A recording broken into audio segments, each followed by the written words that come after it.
সিরাত পার হয়ে মানুষের মধ্যে লেনদেন শেষ হয়ে গেছে। যারা অন্যদের হক নষ্ট করেছিল তারা তাদেরকে তাদের ভালো আমলগুলো দিয়ে দিয়েছে। কিছু লোককে ফিরিয়ে দেয়া হয়েছে জান্নাতের দ্বার প্রান্ত থেকে। আল্লাহর অশেষ রহমত, আপনার সেই পরিণতি হয়নি। পৃথিবীতে যারা আপনার পিঠ পেছনে দু চারটা খারাপ কথা বলেছিল, আপনার দিন পালন নিয়ে হাসি ঠাট্টা করেছিল, আজ সেই মন্তব্যগুলোর জন্য আপনি নিজেকে অত্যন্ত ভাগ্যবান মনে করছেন।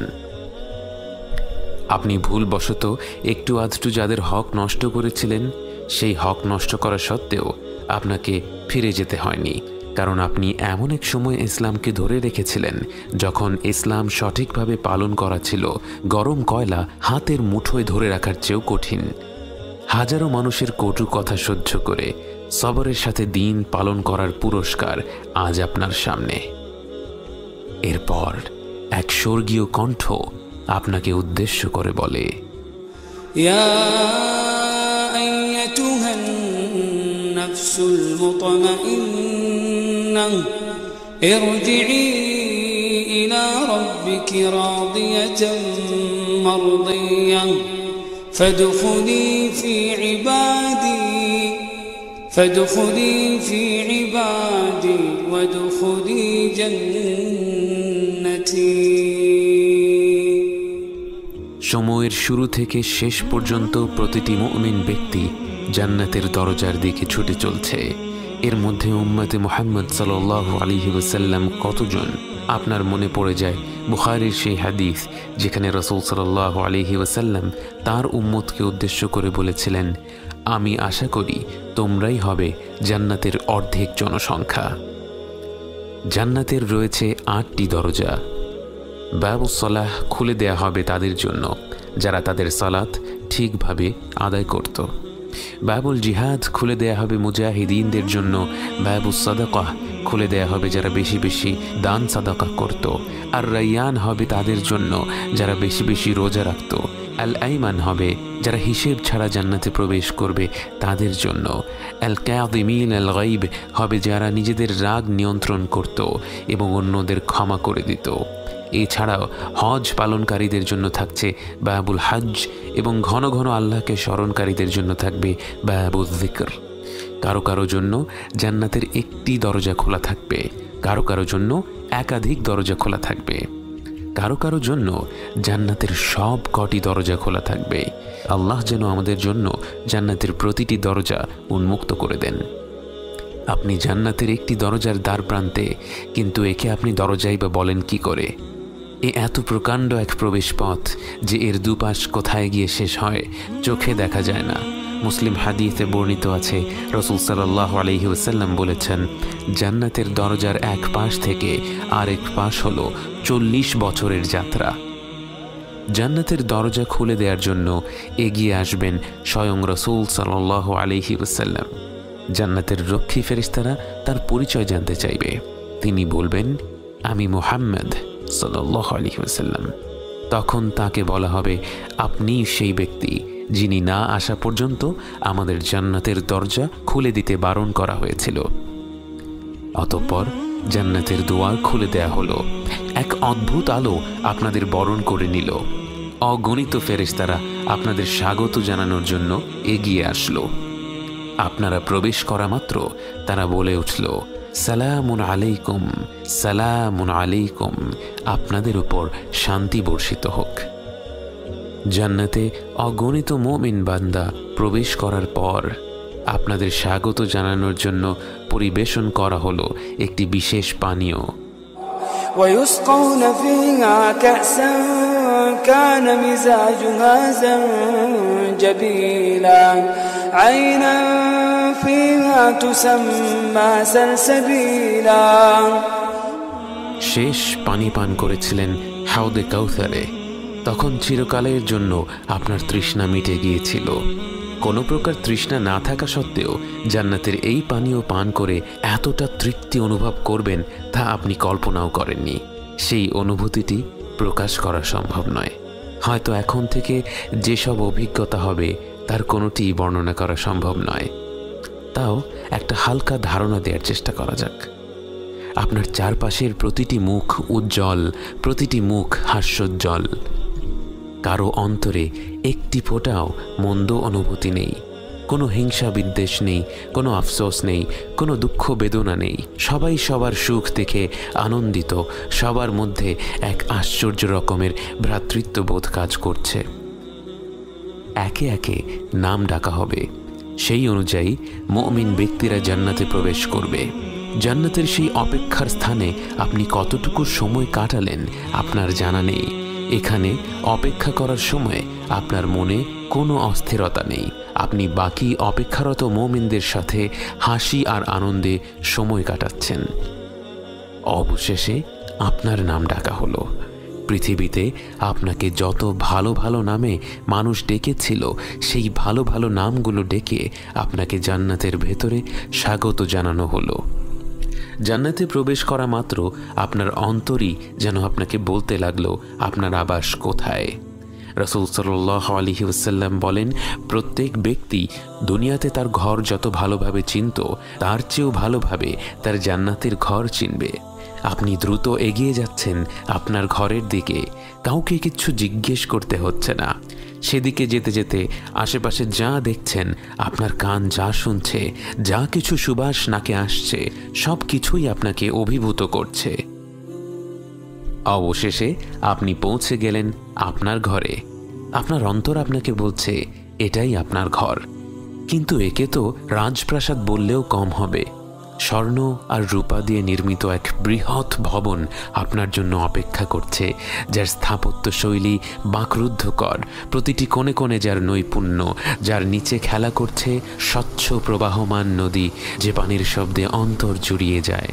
চারিপাশে ঘন সবুজ, আল্লাহর প্রশংসা বাণী থেকে জন্ম নেয়া হাজারো গাছে ছেয়ে আছে আপনার ঘর। জান্নাতে প্রবেশ করা শেষ ব্যক্তিকে দেয়া হবে এমন এক রাজ্য যা গোটা পৃথিবীর চেয়ে 10 গুণ বেশি। একবার চোখ বন্ধ করে কল্পনা করুন, একটি প্রাসাদ নয়, একটি শহর নয়, একটি দেশ নয়, একটি মহাদেশ নয়, গোটা পৃথিবীর সমান এক সাম্রাজ্য, এবং তার সাথে যোগ করা হলো আরও একটি পৃথিবী এবং আরও একটা, এবং এভাবে করে 10টি পৃথিবীর সমান আপনার রাজ্য। এবং তা হচ্ছে জান্নাতের সবচেয়ে ছোট পুরস্কার। এবং তা তো হচ্ছে পরিমাণের দিক থেকে। মানের দিক থেকে তাকে যা দেয়া হবে তা তো পৃথিবীর কোনো নিয়ামতের সাথেই তুলনা করা যায় না। আপনি আপনার ঘরের দিকে এগিয়ে যাচ্ছেন। আপনার এই রাজ্য পৃথিবীর কত গুণ বেশি বড় আপনার জানা নেই, কিন্তু যেদিকে দুচোখ যায় বিস্ময়কর সব দৃশ্য আপনার মন ভুলিয়ে দেয়। কিন্তু হঠাৎ আপনি থমকে দাঁড়ান। সময় যেন থেমে দাঁড়ালো। স্বর্গীয় এই জগতের সব দৃশ্য যেন মলিন হয়ে পড়ল। আপনার চোখ পড়ল আরেক জোড়া চোখের ওপর। আপনি ভাষা হারিয়ে ফেলেছেন। আপনি ফিরে গেলেন বহু বছর আগের দুনিয়ার সেই জীবনে। মায়া ভরা দুটি চোখের দিকে তাকিয়ে আছেন। প্রথমবারের মতো মন ভরে দেখছেন আপনার জীবন সঙ্গীকে। অজানা সব অনুভূতির ঢেউয়ে ভেসে যায় আপনার হৃদয়। অনেক স্বপ্ন আঁকছেন মনে মনে। চূড়ান্ত স্বপ্ন একটাই, একসাথে জান্নাতে যাওয়া, অনন্তকালের জীবনের সঙ্গী হওয়া। চোখের পলক পড়ল, ফিরে এলেন বর্তমানে। আপনি চেয়ে আছেন সেই অতি পরিচিত চেহারাটার দিকে, কিন্তু সেই চেহারা তো আর আগের মতো নেই। সৃষ্টির সব সৌন্দর্যই তো মনে হয় আল্লাহ তার ভেতরেই গেঁথে দিয়েছেন। আপনি চেয়ে আছেন আপনার স্ত্রীর দিকে, উনি চেয়ে আছেন আপনার দিকে।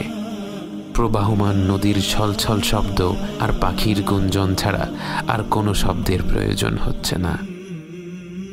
কোনো কোনো উলামারা বলেন, জান্নাতে যখন স্বামী স্ত্রী একে অপরকে প্রথমবারের মতো দেখবে, তারা একে অপরের দিকে মুগ্ধ হয়ে চেয়ে থাকবে 40 বছর।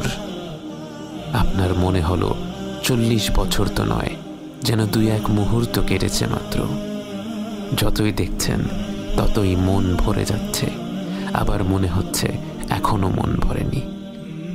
আপনি আর আপনার জীবন সঙ্গী, অনন্তকালের জীবন সঙ্গী, যার সাথে এখন আর কোনো কথা কাটাকাটির সুযোগ নেই, যিনি আপনার কোনো কাজে আর বিরক্ত হবেন না, যার সাথে এখন হবে ভালোবাসার সম্পর্ক, যা দিন দিন কমবে না বরং বেড়েই চলবে। সেই ভালোবাসার মানুষটাকে নিয়ে আপনি ঘুরে দেখতে লাগলেন আপনাদের জান্নাতের আবাস। উপরে আকাশমণ্ডলী ভরা উজ্জ্বল নক্ষত্রের ন্যায় কি যেন জ্বলজ্বল করছে। আপনারা বুঝতে পারেন তারা হচ্ছেন জান্নাতের আরও ওপরের স্তরের জান্নাতবাসীরা। কিন্তু আপনার মনে কোনো আফসোস নেই, আপনার মনে কোনো হিংসা নেই, আপনার অন্তর ভর্তি কৃতজ্ঞতা। আর যারা আপনার চেয়েও বেশি কিছু পেয়েছে তাদের প্রতি সম্মান ও ভালোবাসা। জান্নাতে কোনো খারাপ অনুভূতি নেই, জান্নাতে রয়েছে শুধুই সুখ। আপনি আপনার প্রাসাদের ভেতরে গেলেন, সেখানে দেখলেন فيها عين جارية فيها سرر مرفوعة وأكواب موضوعة ونمارق مصفوفة وزرابي مبثوثة متكئين فيها على الأرائك لا يرون فيها شمسا ولا زمهريرا ودانية عليهم ظلالها وذللت قطوفها تذليلا ويطاف عليهم بآنية من فضة وأكواب كانت قوارير من فضة قدروها تقديرا। আপনি হেলান দিয়ে বিশ্রাম নিচ্ছেন সম্মানিত আসনে বসে। স্বর্গীয় ফল ফলাদি আপনার হাতের নাগালে। মনোহর পাত্রে হরেক রকমের পানীয় পরিবেশন করছে হাস্যোজ্জ্বল চিরতরুণেরা, যাদের দেখে ছড়িয়ে থাকা মুক্তোর মতো মনে হচ্ছে। প্রতিটি মুহূর্ত আপনি তৃপ্তি ভরে আস্বাদন করছেন। এখানে কোনো তাড়াহুড়ো নেই। হয়তো মাসখানেক কেটে গেল বিভিন্ন ধরনের খাবার ও পানীয় উপভোগ করতে করতে। হয়তো বছর খানেক কেটে গেল আপনার স্ত্রীর সাথে গল্প করতে করতে। হয়তো একে অপরকে বলছেন কেমন ছিল মৃত্যুর পরের যাত্রা, কি কি ঘটেছিল। হয়তো ফিরে দেখছেন জীবনের সেই ক্ষুদ্র সময়টা যখন আপনারা একসাথে ছিলেন এবং আগ্রহ নিয়ে আলোচনা করছেন কেমন হবে আপনাদের অনন্তকালের যাত্রাটি। স্বর্গীয় খাবারের পাশাপাশি আপনার জন্য রয়েছে পবিত্র হুর, যাদের সম্পর্কে আল্লাহ তাআলা বলেন فيهن خيرات حسان فبأي آلاء ربكما تكذبان حور مقصورات في الخيام فبأي آلاء ربكما تكذبان لم يطمثهن إنس قبلهم ولا جان فبأي آلاء ربكما تكذبان متكئين على رفرف خضر وعبقري حسان فبأي آلاء ربكما تكذبان تبارك اسم ربك ذي الجلال والإكرام। যদিও দুনিয়ার জীবনে এমন একটি নিয়ামতের কথা শুনলে আমাদের মনে নানা প্রশ্ন জাগে। জান্নাতে কোনো খারাপ অনুভূতি নেই। আপনি ফল ফলাদি উপভোগ করলে যেমন আপনার স্ত্রীর সে ব্যাপারে কোনো আপত্তি থাকবে না, আপনি হুরদের সঙ্গ উপভোগ করলেও আপনার স্ত্রীর সে ব্যাপারে কোনো আপত্তি থাকবে না। এবং তিনিও আল্লাহর কাছ থেকে যা যা অজস্র নিয়ামত পাবেন সেগুলো যেমনই হোক না কেন আপনার সেগুলোর ব্যাপারে কোনো আপত্তি থাকবে না। আপনারা একে অপরের জন্য খুশি থাকবেন এবং প্রত্যেককেই আল্লাহ যার যার প্রকৃতি অনুযায়ী নিয়ামত দিবেন এবং তিনি আল আলিমুল হাকিম। কিন্তু জান্নাতের পুরোটা সময় তো আপনি শুধু আপনার আবাসেই কাটিয়ে দেবেন না। জান্নাতবাসীরা একে অপরের সাথে দেখা করবে, গল্প করবে, আনন্দ করবে। আপনি দেখা করতে গেলেন আপনার বাবা মায়ের সাথে, আপনার দাদা দাদি নানা নানির সাথে। পরম আনন্দের এই মুহূর্তের সবচেয়ে অদ্ভুত বিষয়টি হলো জান্নাতে আপনারা সবাই সমবয়সী, কারণ জান্নাতে সবার বয়স পৃথিবীর 33 বছর বয়সের সমতুল্য এবং সেখানে কারো বয়স একদিনও বাড়ে না। আপনারা সবাই মিলে অনেক অনেক গল্প করলেন। গল্পের মাধ্যমে জানতে পারলেন আপনার পূর্বপুরুষেরা কিভাবে প্রথম ইসলাম গ্রহণ করলো, কিভাবে তাদেরকে ইসলামের দাওয়াত দেয়া হয়েছিল। আপনি খুঁজে বের করলেন সেই ব্যক্তিকে যিনি আপনার জন্মের 500-600 বছর আগে আপনার এক পূর্বপুরুষকে ইসলাম সম্পর্কে বলেছিল, যার প্রচেষ্টার ফলে আপনার বংশের হাজারো মানুষ সহজেই ইসলাম গ্রহণ করে ফেলেছে। জান্নাতের রয়েছে একটি সুক বা বাজার, কিন্তু জান্নাতের বাজারে তো ক্রয় বিক্রয় করার কিছুই নেই, বরং সেখানে মানুষ যাবে একে অপরের সাথে দেখা সাক্ষাৎ করার জন্য। সেখানে আপনার সুযোগ হলো স্বয়ং রাসূলুল্লাহ সাল্লাল্লাহু আলাইহি ওয়াসাল্লামের সাথে কথা বলার। যদিও তার সাথে কথা বলতে চায় এমন কোটি কোটি জান্নাতবাসী রয়েছে, কিন্তু আপনি তার সাথে মন ভরে কথা বলার সুযোগ পেলেন, কারণ জান্নাতে সময়ের কোনো অভাব নেই। আপনি গল্প করলেন আবু বকর, ওমর, ওসমান ও আলী রাদিয়াল্লাহু আনহুমের সাথে, কথা বললেন ইসলামের ইতিহাসের শ্রেষ্ঠ ব্যক্তিত্বদের সাথে। আপনি তাদের সাথে যতটা উৎসাহ নিয়ে কথা বলছেন, তারাও আপনার সাথে ততটাই উৎসাহ নিয়ে আলাপ করছে, বিস্ময় ভরে আপনার জীবনের গল্প শুনছে। এত বেশি ফিতনার সময় জন্মগ্রহণ করেও তুমি কিভাবে তোমার দিনকে ধরে রাখলে? আপনি বললেন, এ ছিল শুধুই আল্লাহর নিয়ামত, তিনি আমাদের ভুলগুলো ক্ষমা না করলে আমরা কখনোই আজ এখানে থাকতে পারতাম না। আল্লাহর রহমত, ভালোবাসা আর নিয়ামতে ডুবে থাকা প্রতিটি জান্নাতবাসী তখন মনে করছে তাদের আর কোনোই চাওয়া পাওয়া নেই। মানুষ যে সৃষ্টিগতভাবেই এমন যে তাকে এক পাহাড় সমান স্বর্ণ দেয়া হলে তার মনে 2 পাহাড় সমান স্বর্ণ পাওয়ার আশা জাগে, যে স্বভাবগতভাবেই একটু বেশি চাইতেই থাকে, কখনো সন্তুষ্ট হয় না, সেই মানব সন্তানকে জান্নাতে এত বেশি নেয়ামত দেয়া হয়েছে যে সে সেখানে পুরোপুরি সন্তুষ্ট। তার অন্তরে আর কোনো চাহিদা নেই, প্রতিটি মুহূর্তেই আনন্দ, প্রতিটি মুহূর্তেই তৃপ্তি, আর সেই তৃপ্তি কেবল বেড়েই চলছে। এমন অবস্থায় একটি ঘোষণা শোনা যায়, হে জান্নাতীরা। সেই কণ্ঠ শুনে প্রতিটি অন্তর তীব্র ভালোবাসা আর শ্রদ্ধায় কেঁপে ওঠে, কারণ এ তো স্বয়ং আল্লাহ তাআলার কণ্ঠ। জান্নাতবাসীরা বলে ওঠে, হে আমাদের রব, আমরা উপস্থিত আছি, সমস্ত কল্যাণ আপনারই হাতে। আল্লাহ তখন জিজ্ঞেস করবেন, তোমরা কি সন্তুষ্ট? সবাই বলে ওঠে, হে আমাদের রব, আমরা কেন সন্তুষ্ট হব না? আপনি আমাদের এমন সব জিনিস দিয়েছেন যা আপনার সৃষ্টি জগতের অন্য কাউকে দেননি।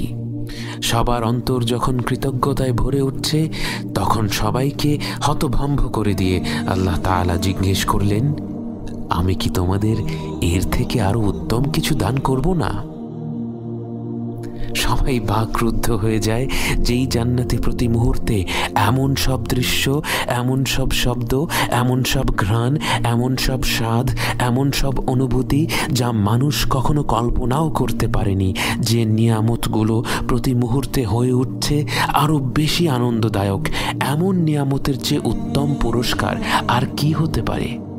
সবাই বলে উঠল, হে রব, এর চাইতে উত্তম আর কি হতে পারে? তখন আল্লাহ বললেন, আমি তোমাদের উপর আমার সন্তুষ্টি স্থাপন করব, এরপর তোমাদের উপর আমি আর কখনো অসন্তুষ্ট হব না। আল্লাহ আপনাকে নিয়ে পুরোপুরি সন্তুষ্ট। আল্লাহ এই অনন্তকালের জীবনে আপনার কোনো কাজে, কোনো কথায়, কোনো চিন্তায় আর কখনো রাগ করবেন না, কখনো অসন্তুষ্ট হবেন না। এই প্রথমবার মনে হলো আপনার গোটা অস্তিত্ব যেন সত্যিকার অর্থে সার্থক হলো। এবং এরপর সেই মুহূর্ত যার জন্য প্রতিটি আত্মা যেন সৃষ্টি হওয়ার পর থেকেই অধীর অপেক্ষায় ছিল। সেই মুহূর্ত, যে মুহূর্ত প্রতিটি অন্তর খুঁজে বেরিয়েছে প্রকৃতিতে, ভালোবাসায়, উদারতায়, ভ্রাতৃত্ববোধে, সৌন্দর্যে। ভূমিষ্ঠ হওয়ার পর থেকে প্রতিটি ক্ষণে কিন্তু কোথায় যেন কোনো এক কমতি ছিল, তা ঠিক বুঝতে পারেনি। সবাইকে বাকরুদ্ধ করে দিয়ে আল্লাহ তার ও তার বান্দাদের মধ্যে থেকে তার হিজাব উঠিয়ে নেন। প্রতিটি বান্দা উপরে তাকিয়ে দেখছে, তাদের সামনে স্বয়ং আল্লাহ তাআলা হাজির হয়েছেন। আপনি আল্লাহকে দেখছেন, আপনি আল্লাহকে দেখছেন, আপনি আল্লাহকে দেখছেন।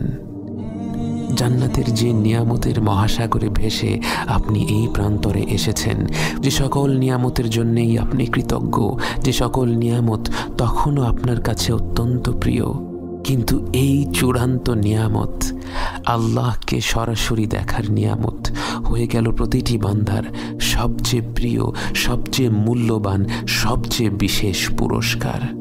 আল্লাহ যুল জালালি ওয়াল ইকরাম, যিনি মর্যাদা ও মাহাত্ম্যের অধিকারী, তার কর্তৃত্বের কাছে যেন ভাষাও মাথা নত করে ফেলে, এবং সেই মুহূর্তে সবাই জীবনের এই দীর্ঘ যাত্রার অর্থ বুঝতে পারে এত প্রতিকূলতা পেরিয়ে, এত ভুল ভ্রান্তির পর, এতগুলো ধাপ পেরিয়ে, এতভাবে নিজের অন্তরকে সংশোধন করে, জীবন ও পরকালের পরীক্ষাগুলো পার করে এই গন্তব্যে পৌঁছানোর উদ্দেশ্য আসলে কি।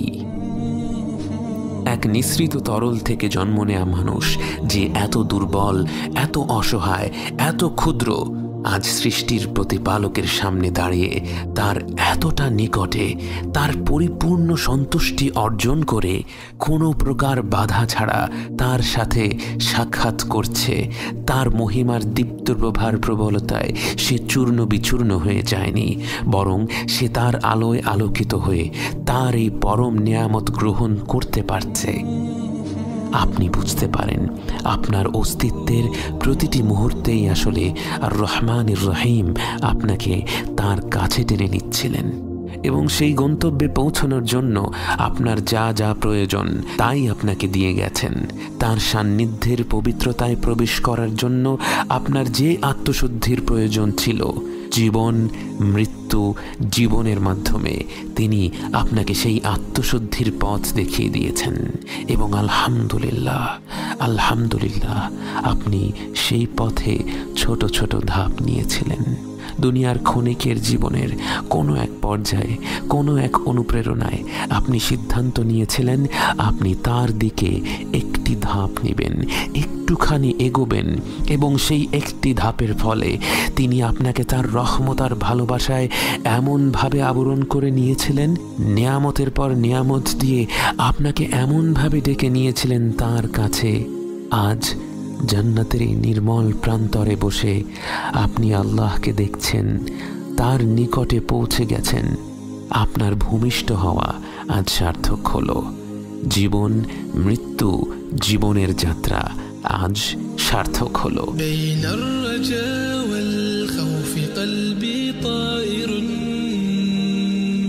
ومن اليقين النور بيض جوانحي فوق السحاب يطير حرا مدركا نسمو كماله للكون وجه آخر نحيا